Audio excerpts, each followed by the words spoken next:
Olá, meus irmãos, minhas irmãs. É com imensa satisfação que aqui nos encontramos mais uma vez, nos reunimos mais uma vez para mais este momento de estudo, mais esse momento de reflexões acerca do Evangelho do Cristo, à luz da doutrina espírita. E por isso, mais uma vez agradecemos a Deus, nosso Pai, de infinita bondade, misericórdia e amor, em especial e acima de tudo, pelo dom da vida. Agradecemos a este Pai que constantemente nos oferta oportunidades para a nossa melhoria, oportunidades para a nossa transformação, e que muitas vezes, conforme veremos e observaremos no estudo de hoje, nas reflexões de hoje, em muitas situações nós classificamos como sendo um castigo, como se Deus tivesse nos esquecido, que nós pedimos, nós rogamos a Deus uma vida de tranquilidade, e em muitas situações, em muitos momentos, passamos por dificuldades. Mas mesmo assim é preciso agradecermos a Deus, que nos oferta constantemente, mesmo que não percebamos, oportunidades, porque Deus não castiga, Deus nos educa, nos amando infinitamente. Não podemos deixar de agradecer a Jesus de Nazaré, nosso Mestre e Senhor, guia e modelo para toda a humanidade, por estes ensinamentos maravilhosos que ele nos deixou de forma exemplificada. Aos espíritos amigos agradecemos pelo amparo, pela proteção, pela assistência que sempre tem nos dado ao longo da nossa trajetória. E não podemos deixar de agradecer e abraçar fraternalmente a todos vocês, irmãos e irmãs de jornada, que aqui se fazem presentes, abraçando as irmãs que já se encontram aqui conosco, Carlúcia Mendes, Vilma Guimarães, a nossa professora Vilma, já antecipando e abraçando fraternalmente a esta irmã, em nome de todos os professores e professoras, os nossos mestres, os nossos verdadeiros educadores, e abraçamos fraternalmente também neste momento a nossa irmã Terezinha Ferreira, que aqui também se faz presente, o nosso irmão Adelso Souza, também a nossa irmã Vera Dias Pereira. Recebam todos e todas o meu abraço fraternal e de imensa gratidão pela presença. E hoje aqui nos encontramos para estudarmos mais um capítulo do livro Luz Acima, autoria do espírito Humberto de Campos e Chico Xavier. E o capítulo de hoje é o capítulo de número 18, que tem como título O Devoto Incompreensível. Prestemos atenção, muita atenção, na mensagem que Humberto de Campos deixou para nós através de Chico Xavier neste capítulo número 18, onde ele nos mostra acerca da prece, aquilo que nós pedimos a Deus e que a resposta vem de uma forma diferente e que em muitas situações nós nos revoltamos contra Deus, achando que Deus se esqueceu de nós. Mas antes de começarmos aqui estas reflexões, faremos mais uma vez leitura do livro Minutos de Sabedoria, Carlos Torres Pastorino. A mensagem aqui se encontra no capítulo número 152, Minutos de Sabedoria, em que Carlos Torres Pastorino nos fala acerca de dois verbos que são degraus para a nossa vida e na nossa vida, na nossa iluminação.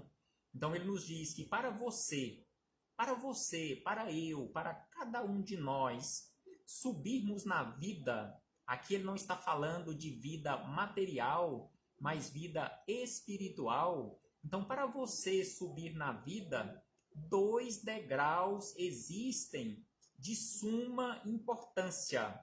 2 degraus nesta escada que precisamos usar para a nossa subida, que são de suma importância, são indispensáveis, sem esses degraus, nós não subiremos. Então ele nos diz que esses degraus estão exatamente e são representados por dois verbos, os verbos amar e servir. Então, nesta escada evolutiva, nós temos esses dois degraus, nesta escada que tem o nome de amar e servir.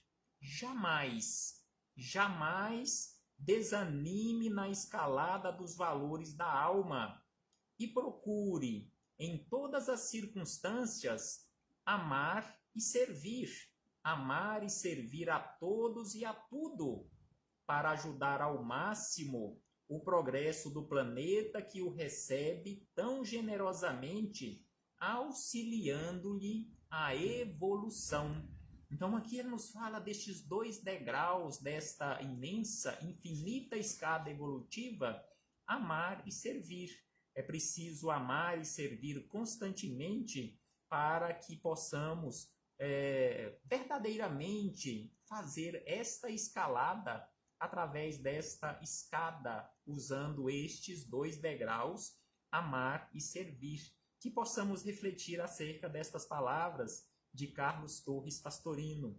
Então, fechamos este parêntese com Carlos Torres Pastorino para começarmos as nossas reflexões com Humberto de Campos, no capítulo 18 do livro Luz Acima, o capítulo que tem como título O Devoto Incompreensível.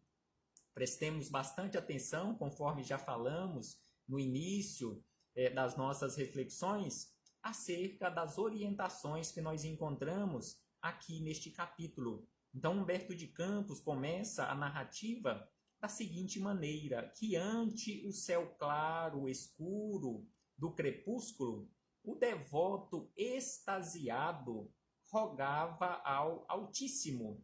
Então, ele estava prestes a anoitecer e existia um devoto que rogava a Deus, rogava ao Altíssimo da seguinte maneira. E aqui Humberto de Campos nos traz a rogativa, ou seja, a oração, a prece deste devoto.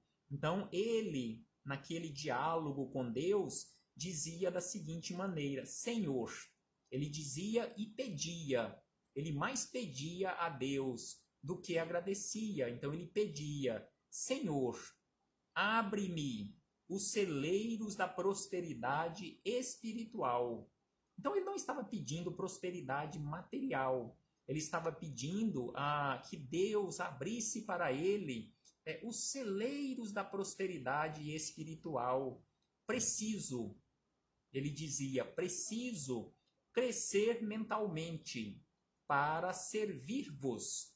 Então ele dizia de uma forma correta, eu preciso crescer, eu quero servir-te, mas eu preciso, em primeiro lugar, crescer para que eu possa verdadeiramente servir-te. Sinto, Pai, dizia o devoto, sinto, meu Pai, que minhas forças jazem adormecidas. Então ele reconhecia perante Deus que ele tinha forças, mas que aquelas forças ainda não tinham sido acordadas, que ainda estavam adormecidas. Então ele sentia que as forças dele estavam adormecidas ainda. E aí ele questiona a Deus na sua prece, que fazer, Senhor, para eu poder elevar-me? Que fazer por elevar-me? O que eu devo fazer? O que você deve fazer, aproveitando este questionamento do devoto, o que nós devemos fazer para elevarmos e tornarmos verdadeiramente servidores de Deus? E aí ele diz na sequência, disponho de elementos materiais suficientes com que prover as exigências da vida. Então ele reconhecia perante Deus que, materialmente falando, ele já tinha o necessário e suficiente para suprir as suas necessidades ou as exigências da vida material. Ele não tinha que se preocupar em trazer para a vida dele mais recursos materiais, porque ele já tinha o necessário e suficiente. No entanto, reconhecia ele nesta conversa com Deus. No entanto, no fundo, reconheço-me desalentado e abatido. Apesar de já me reconhecer com tantas coisas, com tantas capacidades, mas as minhas forças espirituais ainda estão adormecidas, eu me sinto desalentado, abatido. E aí ele diz na sequência: quero vibrar em vosso infinito amor. Então, o devoto, nesta prece, neste diálogo com Deus, ele dizia: quero vibrar em vosso amor infinito, dedicar-me à procura infatigável de vossos dons de sabedoria. Contudo, intimamente, demoro-me na indecisão do viajante que se vê desamparado sob a neblina espessa. Então ele se reconhecia nesta condição, na condição de um viajante que ainda estava indeciso que caminho tomar na vida. E aí ele diz: ó magnânimo Pai, não me deixes dormir à margem do caminho. Eu preciso caminhar, não me deixe dormir à margem do caminho, mesmo reconhecendo que tenho tantas coisas para fazer, mas ainda estou indeciso. Preciso que o Senhor não me deixe dormindo à margem do caminho com tantas coisas para serem feitas. E aí ele reconhece: não sou ignorante das coisas sagradas. Então aqui, como nós, ele também reconhecia, não mais na condição de um ignorante em relação às coisas sagradas. Nós que aqui nos encontramos, já temos um conhecimento mínimo, necessário e suficiente em relação às coisas sagradas para fazermos escolhas melhores para a nossa vida. Mas na sequência, ele também reconhece: sei, Senhor, que é imprescindível trabalhar na iluminação de nós mesmos para que o mundo seja finalmente redimido. Então aqui ele reconhecia desta forma, assim como nós reconhecemos, a doutrina espírita nos mostra que é imprescindível trabalhar na iluminação de nós mesmos. Porque se nós queremos realmente auxiliar o mundo onde nós estamos inseridos, se nós queremos realmente, ou se quisermos realmente dar uma contribuição para a redenção do mundo, é preciso que, em primeiro lugar e acima de tudo, eu trabalhe a minha própria iluminação, a minha própria redenção. É preciso que eu me transforme em uma pessoa melhor, para assim eu também poder, e assim eu já estarei contribuindo para e com a melhoria do mundo. E aí ele diz na sequência: estou informado de que a vossa vontade impera sobre a nossa. Então ele realmente não era ignorante, porque ele sabia que a vontade de Deus, ele já sabia, assim como nós já sabemos, que a vontade de Deus impera ou se sobrepõe à nossa vontade. Mas, ele diz, mas aprendi desde muito tempo que a nossa colaboração individual é indispensável na execução dos programas salvadores. Então aqui ele também reconhecia que ele estava aqui na Terra, assim como nós também reconhecemos que estamos aqui na Terra. Não estamos aqui a passeio, nós estamos aqui para colaborarmos, e a nossa colaboração individual é indispensável na execução dos programas divinos, dos programas salvadores aqui na Terra. Se queremos realmente habitar um mundo melhor, é preciso que nós façamos esforços constantemente, dando a nossa colaboração, a nossa cota de contribuição neste sentido de melhoria, nos melhorando em primeiro lugar. E aí ele diz na sequência: todavia, apesar de reconhecer tudo isso, todavia, como avançar se me faltam recursos ao espírito? Então aqui ele se reconhecia ainda um fraco. ele mesmo tendo muito conhecimento em relação às coisas sagradas, às coisas espirituais, ele questionava como avançar se me faltam recursos ao espírito. E aí pede, ajudai-me, ó Pai, na superação de mim mesmo. Sim, nós estamos aqui na Terra, neste momento, não para superarmos os outros. E aqui ele pede também corretamente, Senhor, dai-me forças, dai-me sabedoria, para que eu possa não superar os outros, mas superar a mim mesmo, superar as minhas fraquezas, a minha ignorância e poder avançar adiante. E aí ele diz ainda, pede a Deus, auxiliai-me, ó Pai bondoso, a rasgar a venda que me impede a contemplação da vossa gloriosa luz impressa em todos os quadros da vida. Sim, sem sombra de dúvida que a luz de Deus ela está impressa em todos os quadros da vida, mas ainda, conforme ele diz aqui, a maioria de nós ainda somos cegos, conforme disse Jesus,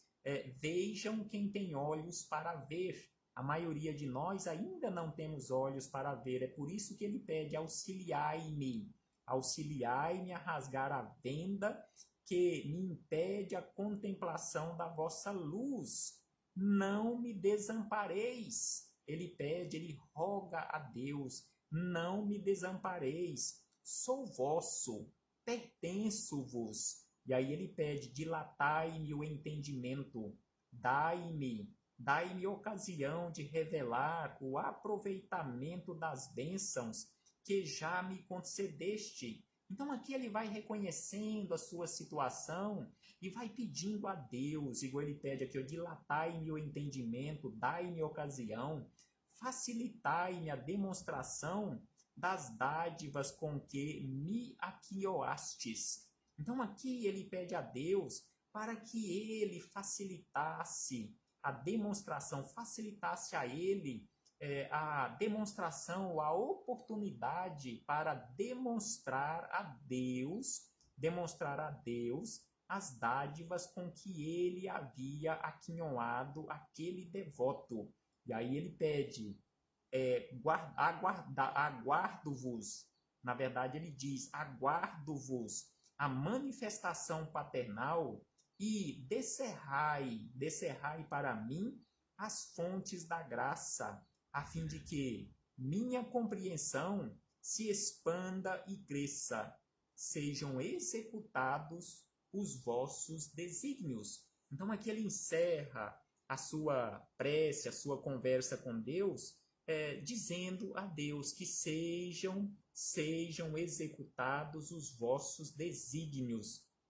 E aí, ainda Humberto de Campos registrou neste colóquio deste devoto para com Deus, ele registrou da seguinte maneira, que aquele devoto, recordando a saudação do anjo, aqui ele está fazendo referência ao anjo Gabriel, quando visitou a nossa querida Mãezinha Santíssima para anunciar-lhe o nascimento de Jesus, anunciar a ela que ela estava grávida e que em breve daria a luz ao Salvador do mundo. Então este devoto recordando a saudação do anjo, na formosa narrativa do Evangelho de Lucas, repetiu o pensamento de Maria. Então o devoto, ele encerra a prece repetindo o pensamento de Maria, cumpra-se no escravo a vontade do Senhor.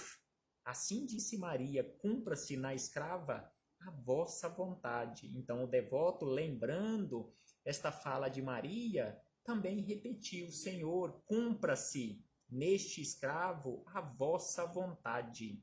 E aí Humberto de Campos diz na sequência da narrativa que depois da prece, aquele devoto levou o lenço aos olhos e enxugou as lágrimas que a contrição lhe trouxera. A noite começava a enfileirar constelações no campo celeste.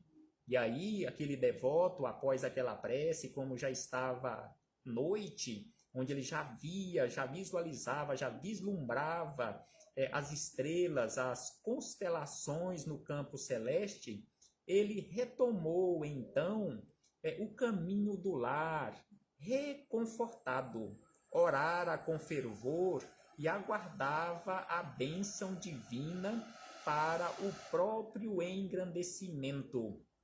E aí prestemos atenção o que o aguardava quando ele chegou no lar. Será que isto também não acontece conosco? Assim como aconteceu nesta narrativa simbólica de Humberto de Campos? Então ele diz na sequência que após ou ao chegar em casa ou chegando em casa, antes, porém, de transpor o jardim doméstico, eis que a esposa aflita vem ao seu encontro, dizendo a ele, informando a ele que um dos filhos fora molestado por estranha cólica e atendido pelo médico, submeter-se-ia a delicada intervenção cirúrgica em breves horas.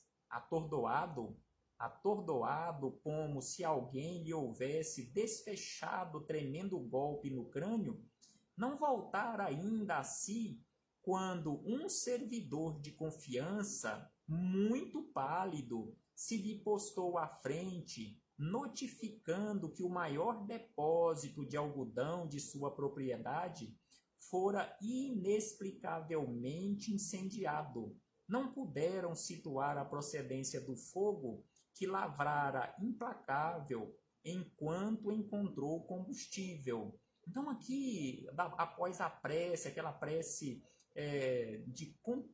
uma prece verdadeira, rogando a Deus, reconhecendo a sua condição e rogando a Deus que ele pudesse realmente compreender e aceitar os desígnios divinos, aqui ele já tinha recebido para ele duas notícias péssimas, assim como nós, que via de regra não nos encontramos preparados para isto.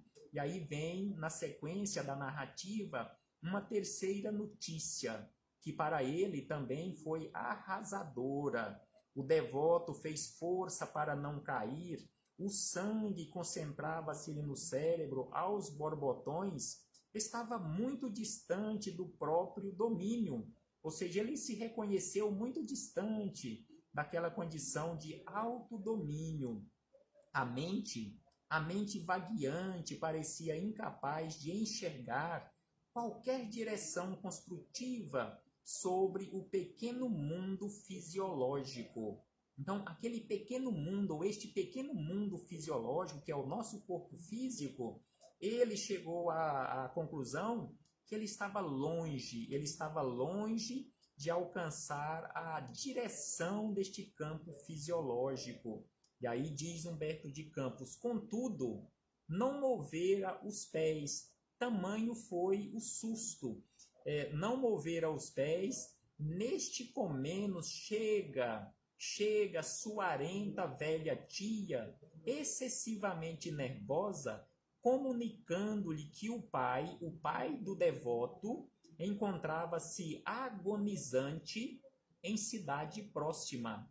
Então, após ele fazer aquela oração a Deus, rogando ao Pai proteção, amparo, sustentação, para que ele pudesse seguir adiante e alcançar a iluminação espiritual, que ele pudesse aceitar os desígnios divinos e assim sucessivamente, poder verdadeiramente trabalhar na seara de Deus, ele recebe essas três notícias que para ele foram impactos enormes no campo espiritual e também no campo fisiológico. E aí ele diz na sequência, Humberto de Campos, que o devoto esqueceu que a bondade divina podia curar-lhe o filho. Então ele esqueceu que Deus podia curar o seu filho.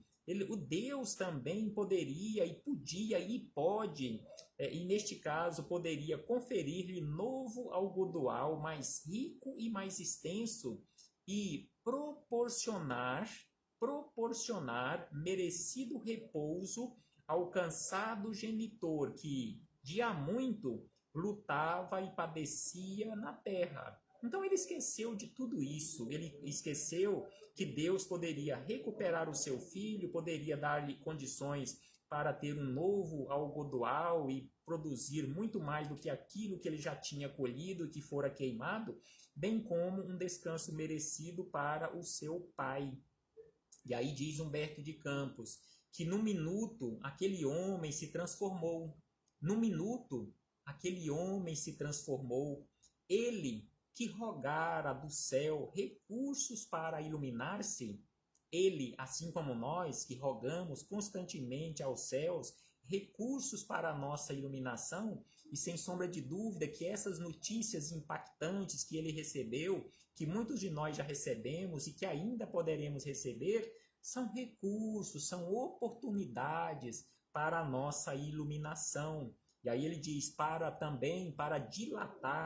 dilatar-se mentalmente, para crescer em conhecimento e virtude e engrandecer-se para a vida imperecível, em vez de receber os testes divinos. Então aqui Humberto de Campos, prestemos atenção, que essas três notícias que o devoto recebeu para a espiritualidade superior são testes divinos para testar verdadeiramente a nossa persistência, a nossa força de seguir adiante, também reconhecermos, conforme ele disse e reconheceu na sua própria prece, a vontade de Deus que se sobrepõe à nossa, e assim sucessivamente, mas só que ele, assim como nós, não estava ainda preparado. Então, receber esses testes divinos com fortaleza e serenidade. Então, nós precisamos, sim, nos preparar para recebermos esses testes divinos, por piores que sejam do nosso ponto de vista, nós precisamos recebê-los com fortaleza e serenidade a fim de melhorar e a fim de nos melhorar e mais plenamente aproveitar a oportunidade de elevação. Então, aquele devoto gritou acabrunhado: onde estais, ó Pai?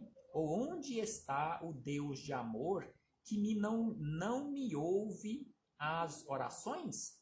Então aqui ele fez esse questionamento, assim como nós, quando oramos e recebemos a resposta de Deus de uma forma diferente daquilo que nós imaginamos que deveria ser a resposta. Então ele questionou: onde está Deus que não me ouve as orações?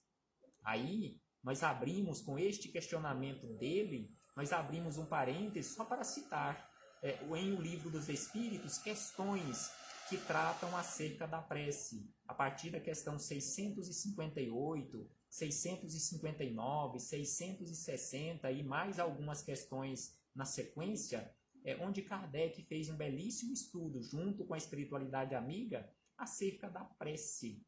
Então aqui, voltando, fechando este parênteses apenas como uma citação, voltamos para encerrar as palavras de Humberto de Campos, ainda com as palavras do devoto, onde ele diz: sou um desventurado, o mais infeliz dos homens, e caiu no leito, ou seja, o devoto caiu no leito, vencido, quando a luta apenas começava, fugindo às possibilidades de crescimento espiritual para cair nos sedativos de um médico.